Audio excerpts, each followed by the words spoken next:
Kama inavyoonekana hapa nyuma yangu, meli ya MV Amani imeegeshwa baada ya kumaliza kushusha mzigo na abiria katika bandari ya Kigoma. Sasa hivi meli hiyo imekaa bandarini, haina mzigo wote kupakua wala kupakia. Hii ilikuwa ni sehemu ya taarifa iliyotolewa na Mamlaka ya Bandari Tanzania. Taarifa hii ilitolewa kufuatia jumbe zilizosambaa katika mitandao ya kijamii kuhusu shehena ya silaha kutoka katika bandari ya Kigoma kuelekea Kalemi, DR Congo.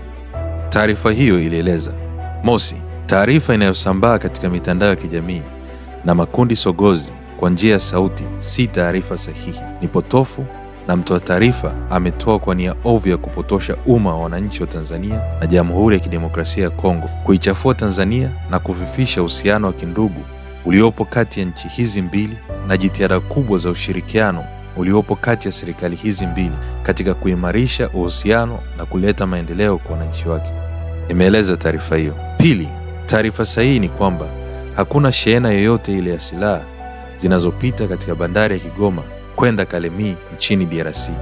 Magari yanayoonekana bandari ya Kigoma ni magari ya mizigo yanayochukua shehena ya klika inayoletwa bandarini na meli za Great Lake Cement GLC na kupelekwa kiwandani nchini Rwanda. Usafirishaji huu wa shehena hii umewahi kufanyika tena mwishoni mwa mwaka 2024. Hivyo ni utaratibu wa kawaida wa kampuni hiyo kusafirisha mzigo huo kupitia Tanzania, ilieleza zaidi taarifa hiyo. Taarifa hiyo pia ilikanusha tetesi katika mitandao kuhusu meli ya MV Amani.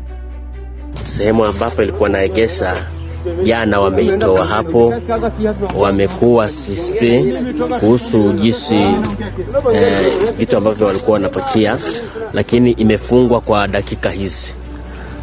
Imefungwa. Aidha, kumekuwepo na upotoshaji kuhusu ujio wa meli ya MV Amani katika bandari ya Kigoma. Meli ya MV Amani imeingia bandari ya Kigoma na magari 14 ambayo ni mali ya shirika la chakula duniani WFP, ambayo yanapelekwa Dodoma kwa kazi zingine za shirika hilo. Yanaonekana nyuma yangu ni magari ya WFP ambayo yametoka bandari ya Kalemi nchini DRC Congo, ambayo yanasafirishwa kwenda Dodoma kwa ajili ya kupangiwa kazi nyinginezo. Magari hayo yameshushwa yakiwa 14, miongoni mwayo magari madogo yalikuwa ni 4 kama inavyoonekana na magari makubwa yalikuwa 10.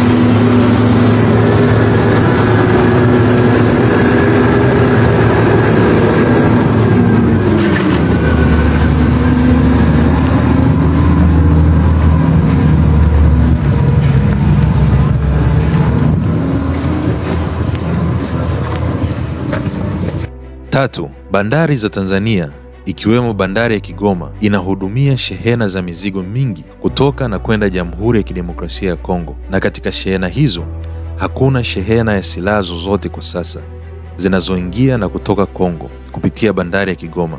Aidha, Mamlaka ya Usimamizi wa Bandari Tanzania inapenda kuhakikishia umma kuwa bandari ya Kigoma ipo salama, ulinzi na ukaguzi wa watumiaji wa bandari umeimarishwa zaidi.